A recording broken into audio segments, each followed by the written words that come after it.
फैसल चौधरी जो इमरान खान साहब के वकील हैं, फवाद चौधरी साहब के भाई, आज by the way Fawad Chaudhry साहब की भी मुलाकात हुई है इमरान खान साहब से। खैर, तो फैसल चौधरी ने जो है इमरान खान साहब से मुलाकात करने के बाद मीडिया से गुफ्तगू की। उन्होंने कहा इमरान खान ने बैरिस्टर गौहर को हिदायत की है कि हमारे जो दो मुतालबात हैं वो तहरीरी तौर पर दे दें, कोई ऐसी बात नहीं है। उन्होंने कहा हम मिसिंग पर्सन और शोधा के ऊपर जुडिशल कमीशन फॉर्मेशन चाहते हैं। अगर हुकूमत ना इसमें संजीदगी ना दिखाए तो शायद मुज़ाकरात का अमल डिरेल हो जाएगा।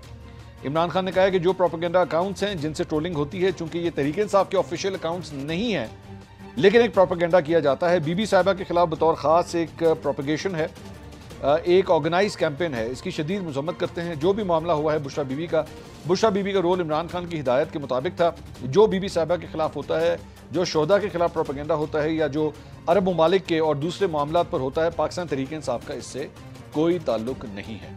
अब मैं इसके ऊपर मैं ये सवाल करना चाहूँगा कि ये जो कुछ भी हो रहा था, मरीम नवाज का हाथ में लाना और वो सब कुछ, इस पर सबसे ज़्यादा तो शहबाज गिल फड़ो करा था और वो ट्वीटें कर रहा था इसके ऊपर, उसको बड़ा इसके ऊपर एतराज़ था। तो वो क्या पीटीआई का हिस्सा नहीं है?